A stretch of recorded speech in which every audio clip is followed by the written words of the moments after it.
All right, welcome back, Next Gen fam, to another amazing edition of Mentor Moments. Today, I am joined by the wonderful Adriano Torres. Adriano is the Senior Director of Global Marketing for Coca-Cola's dairy and plant-based beverage divisions. You heard that. Yep, you heard that right. Plant-based and dairy. We're going to talk about all of this interesting stuff, some entrepreneurship within a big organization, lots of exciting stuff to come. Adriano, thank you so much for being here. My pleasure, my pleasure. Awesome. Well, we're gonna dive in. We're gonna get you right on your toes, get you sweating a little bit with some rapid fire questions. Let the people get to know you. So let's start. We'll do little, one word, one sentence answers if you can. But let's start with what is one book that you would recommend everybody read? I really like a book called stand-up comedy from a guy. His name is Del Close, and a few other authors. It's a very, very fine book about improv comedy. And I feel that all the concepts there is not only for improv comedy, is for how to make business or how to do business in a more effective way. I love that. I love that. Improv comedy translating into business. That's absolutely fascinating. On to the next question. An easy one for you. Are you a coffee or a tea person? Coffee, definitely. Yeah, you got it right there with you, right? I'm assuming it's right next to you early in the morning coffee. I love it. What is one healthy habit that you have?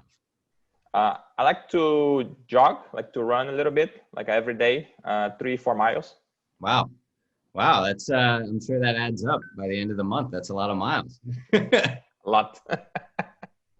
And then your final question. Talk us through a little bit about your morning routine. And what you do every morning? Every morning, usually my kids, they're very sharp, 6:30, they're awake. And yeah, I have twin girls, and they are very active in the morning. So I have to do the for the breakfast thing and prepare them for the childcare. So they're 2.5 now. So It's a very, very, very thrilling morning every day, Monday to Monday, because it's the very same thing. That's after spending 45 minutes an hour, breakfast, some kind of play in the morning, some kind of talking about the day, etc. My wife takes them to the childcare, and usually in the kind of work days, I sit down here and start to do my stuff.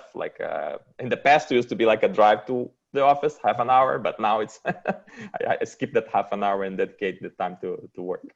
Well, I commend you. I'm sure your 2-year-old daughters are gorgeous and a bunch of fun, but I commend you for that's a great way to start the day in a difficult way, I'm sure at times. It makes your brain start to work immediately.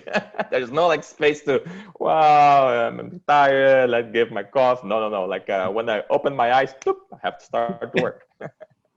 I love that. Keeps you sharp, right on your toes. Well, Adriano, you made it through the rapid fire. You hopefully didn't sweat too much. Obviously, you've been going since 6:30 with the daughter, so you're sharp. You were ready for it. But I'm excited to dive in a little more into you and the work that you're doing right now at Coca-Cola. I know we were chatting before this about the interesting idea of developing new business, of introducing a new line of business, which for the last few years at Coca-Cola you really have. Reimagining existing solutions, creating kind of this new division for the dairy and plant-based, which I'm sure not a lot of people know Coca-Cola actually does. So talk us through your current role and how you and the team are going about building this new division. Yeah, it's quite challenging because we're talking about a new type of business, dairy and plant. It's totally different when you think about the way you produce the product, the way you have the consumer insights, the way you build the brand. So it's a new space, and it's about nutrition. It's about some kind of benefits and occasions that we need to learn a lot about how to be there. So it's quite exciting. At the same time, you have to sell this idea and have to sell these new products, new brands to an organization that knows a lot about how to do many different types of beverages. So but that's kind of a interesting tension that you have to face, which is I have to talk to these people that they know a lot about what they're doing, but I have to say, hey, excuse me, this is a little bit different. I have to ask your attention to learn a little bit more about these new brands and these new products and this new route to market. So it's kind of it's always kind of this tension, this challenging, because of course, when you are doing, we are so successful for over 100 years doing something, you have your formula, you have the ways you believe are the right ways to reach the market, and then comes up this new team telling you that, hey, you need to change a little bit. So it's kind of interesting, but fortunately, the company is kind of in many different geographies and many different areas of our business. People are very kind of, they have like a very good mindset about growing, about learning. So makes our life a little bit easier in that sense. But that's kind of the main thing we have, like the main mission we have for this new category, which is kind of educate, share the learnings, and help people to understand what we already know, the core team knows about the category. So that's the number one challenge about learning and share the knowledge. The second one, it's of course about like, we are kind of new in that space. So there's so many other companies already playing dairy and plant for so many years. Of course, they have a lot of expertise, a lot of brands that already built in that space. And we are kind of trying to find our space there. So it pushes us to be very innovative, to kind of think about new things and about some ways it can disrupt the existing business or the incumbent players in a way that we can find our space. Like, because we know that if you go like using the same formulas or the same things that were done in the past by the competition, we won't be successful. So you need to bring something new, which is also very interesting for the team, because at the end of the day, I have to kind of push myself all the time to think about something new in a category that not necessarily I am the most skillful person. You know what I mean? Like the previous tension about learning and try to understand the rules of engagement of the category. But at the same time, I'm learning. I have to, okay, think about the next step. What comes after in terms of innovation for this category? So that's another big agenda we have around innovation, around thinking about new things. We have some interesting brands around the world actually proposing or showing new stuff to consumers. So that's the second book. And the third book, of course, which is kind of doing this in a global scale. Because one thing is that, okay, I do dairy and plant-based beverage in the US. So it's a one reality, one type of consumer, one type of channels. Then, but it's a totally different when you think about doing this in Europe, which is a different consumer, different geography, etc.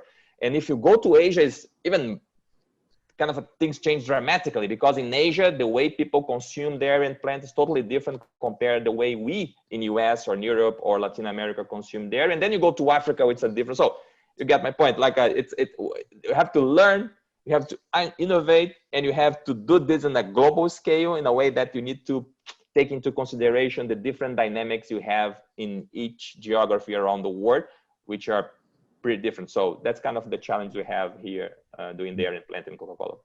I love it. Learn, innovate, and then figure out how to do it globally. I think that's a great formula. I know, we also talked about that you're almost kind of like an entrepreneur within Coca-Cola right now. You're building this team. You and your team are fighting for resources and how to access resources. Talk to us about how, this entrepreneurship concept fits into the larger role at Coca-Cola, and how you and your team are managing to keep pushing forward as entrepreneurs at a large company.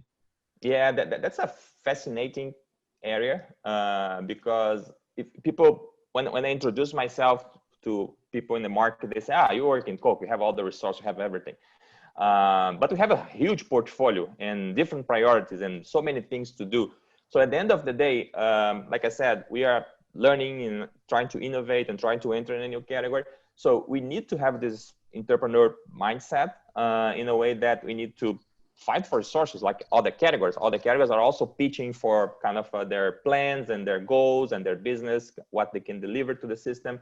And we are doing the same. So I feel many times when you have a discussion with a country about investments, about like entering the space, etc., it's kind of a pitch, it's a business pitch, trying to convince the decision makers to, hey, I need the resources, I need people, I need kind of attention, I need you in our side to help us to get to the market. So it's kind of I always tell people it's business. We have to make pitches all the time, and which I assume I have never been an entrepreneur, but which I assume based on the people that I know, that it's kind of the everyday reality for someone in the marketing trying to build her or his own business. So that's one thing, and which it's fascinating because we are in a big company, and it's fascinating because the access, which is something that I assume that many entrepreneurs they struggle to find the access to the right people, to find access to the people that can mentor them, people that can help them to make their pitch better, people that can help them to make their business propositions sharper. I don't have this problem. That's the big thing. I know the people. I can access amazing people that are now working in China, and they have like this kind of all the knowledge about beverages and how to build a successful brand. Or I have like people, I don't know, finance people in Europe that they have amazing knowledge about how to build a business in an environment, in a business environment that's maybe is not a lot of growth and not a lot of growth in GDP, or maybe consumers are already facing many different propositions and have the right price point is a challenge. So that's a big benefit we have. We just have to call and schedule a meeting, and I have access to these wonderful, amazing people in the same week and someday, which is something that I believe people in the market that struggle, they have to fight for the agendas and try to find space. So that's a fascinating thing. And the other fascinating thing that I feel that, and it's a benefit being like an entrepreneur within a big company, is that like I told you before,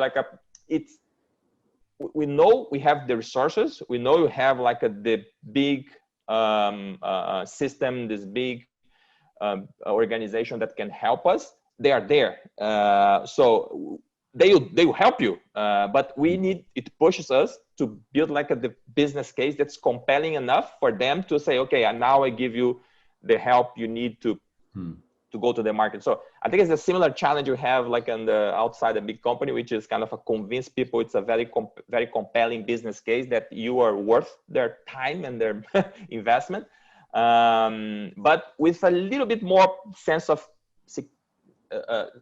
we are a bit more confident because we know they will help us. We know that we are just fighting against some resources that we have. Like I know that my competitors, that's what I'm trying to communicate here. I know that my competitors are the water business or the juice business, etc., which makes like the competition kind of narrow, which is different, I assume, in outside a big organization for entrepreneurs. Definitely. I think one thing you talk about that's so crucial is this idea of being able to call on people that are experts. I guess in Coca-Cola, you can call people that have the experience, that have worked in the Asian market, that have worked in the European market, and get their expertise. I think a lot of entrepreneurs, when they start, they're like, I can just figure it out all on my own. But the lesson they can learn right here is being able to actually call somebody. Obviously they're not accessing the people at Coca-Cola that you are, but being able to find the similar people in the space that they need and being able to learn from them, I think is a really powerful lesson.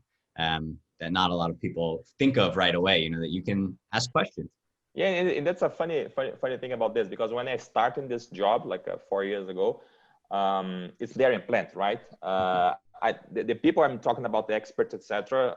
It's about finance, strategy, marketing, knowledge insights, like so many areas that I can access these people. But at the same time, there's some fundamentals about dairy and plant that I need to look a little bit outside. So, and that was funny, because I was making phone calls in the beginning, like calling the dairy associations and the dairy people in the universities, and they say, hey, I'm talking, I want to have some time to learn. I'm working in a company launching and introducing new dairy and plant products. And people say, let's talk. But which company? Are you like a new company? No, Coca-Cola. But what? And then it was very interesting, because not because Coca-Cola was entering dairy and plant, not because that, but because like they're saying like, wow, such a big organization calling us to learn and to talk about, and I have these professors, these dairy experts, people working in farms, and I was connecting with them and just tell me about the basics, the fundamentals of the category, and which is kind of a amazing thing. And I feel a little bit like a real kind of entrepreneur doing my own business, because I think that's I assume that's what you should do, like to learn about the fundamentals, about the kind of the essentials of the milks and the plants and the crops, and visiting farms and say hello cows and and talk to the cows, like I like to say that. But I think that's also a thing, that because we have the access in internal knowledge, but also there's a lot of external knowledge that you can access. And again, I feel that being part of a big organization, it also helps to open the doors, because people say, okay, I don't know, they feel that, hey, maybe I'll talk to you because it's a big company trying to talk to us, and maybe they feel that that's a good opportunity to share their research, the knowledge, everything they have. Definitely. I love that. And I'm sure people are laughing at the talk to cows, but you're right. If you talk to everybody, you got to learn everything in order to really be able to get ahead. I tell people, like, if you want to work in dairy, you need to talk to the cows. Cows are very sensitive and very emotional beings. So I love that.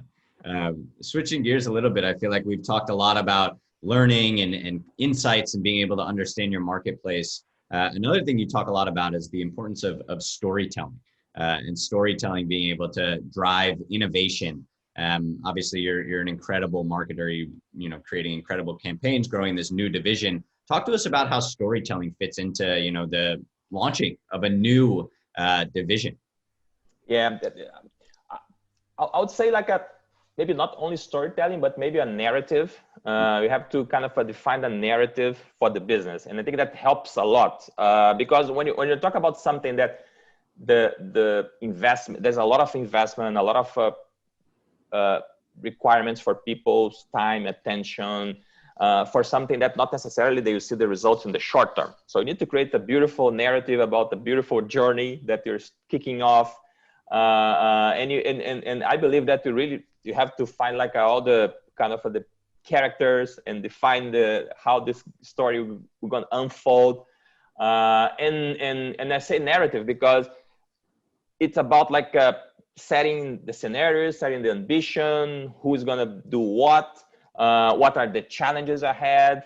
But many times is also to highlight that there's many paths or chapters that we don't know what's gonna happen. I mean, it's like playing a game that the setting, the beginning, but how this story or the narrative will unfold, you don't know. And you have to make that instead of making that like a scary, or people, I don't want to be in something that I don't know exactly how the end is. You need to convince them that that's part of the growing, that's part of the journey. And I don't know if I'm clear, but typically when you think about new businesses, I'll have this goal in 10 years, I'll hit this market share, this amount of revenues, this amount of profits, but I think people are a little bit sick of that, because they know that maybe you achieve, but at many times you change the scope, you change the direction, and things are not necessarily the way you envisioning in the beginning, and then you have to adjust the numbers, and then you start to lose engagement, etc. So I feel that creating a narrative and creating like this kind of the setup and tell people that, hey, we are about to grow, we're about to move to different areas and learn and develop things. I think that's the best way. The two things I feel that are essential to create like this narrative. Instead of having only the goals and the numbers in the end, I think having a purpose, have like something, that vision that you tell people, hey, at the end, if you succeed, our impact in people's life will be the following. And then we can talk about like, in my case, like the nutrition and how can we make nutrition accessible and affordable and to many people, etc. And in a global scale, we can change the game in a global, so create this kind of purpose that people feel compelled. It's important. And the second thing is to really understand like, okay, this set kind of how big or how impactful or will be your mark in that journey, like to reach this purpose. I think people, they really like when they feel that, okay, I will have a role in this. Doesn't matter if I'm in finance, I'm in supply chain, I'm marketing, whatever. I have my mark here. And also I have the opportunity, because some chapters or some parts of the story are not written yet, I have the opportunity to write those chapters. So I think that this combination of these two elements are critical to create the right narrative and to make the life of people like a little bit more happier and inspiring. Because at the end of the day, it's a tough business, right? Like if you're doing like a new business, it's tough. Like a lot of frustration, a lot of things that doesn't work. It's beautiful. Now I'm talking about the narrative and the vision and the purpose, etc. But at bottom line, you suffer. There is pain every single day. But the pain can be mitigated if people remember, no, I'm here, I'm suffering, but there is a purpose, there's something, and I'm written something here that probably will be used for many years to come. Wow. No, that's really, really powerful. I think definitely aligns with entrepreneurs too. The idea of what is your impact? Who are you going to help, and what are you going to provide? And what are you going to do for, the next generation, really, generations to come, which I think leads us into a perfect closing question for you. Obviously, you're speaking to, a next generation audience. We're always thinking about the long game, the future. When you're looking into the future, what excites you about the next generation, the next few years, either broadly or in your own work? I think the one thing that I'm really excited about the future, and maybe because I have kids, such as small kids, and I'm really trying to learn more about this, is the future of education, how you learn about stuff. I mentioned the thing about I have access to so many experts and around the world, and usually we measure the expertise through a combination of the kind of academic or the kind of what they did in the college or whatever, and then plus the professional experience, what they are doing in their positions in the companies they have worked. But I feel that this will completely be something new in the 10 years, 5 to 10 years from now.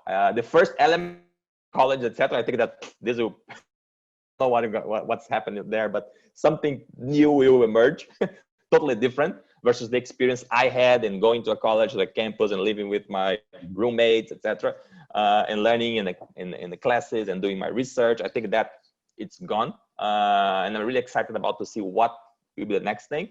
And the second thing about the work, usually think, oh, this guy had 10 years working in that specific field or in the specific company. I think that's gone as well. I think that we will change completely the way we work, being like, I don't know, consultants, or more like doing different projects for different companies or different business all the time. So what I'm saying is that the way we see an expert in a given topic, the equation will completely change. And I'm really excited about this, like what's the equation that's coming, and how we measure professional expertise, and I can say that, okay, Andrew is an expert, he knows a lot about this because we changed. So I'm really excited about this. Absolutely love it. And I cannot wait. We'll have to bring you back 5 years from now so we can see how it progressed. But Adriano, thank you so much for being here. I can't wait for everybody to check this out and take all these little nuggets that you gave us. So thank you. Super. You're welcome. Thank you, Andrew. Thank you for the opportunity.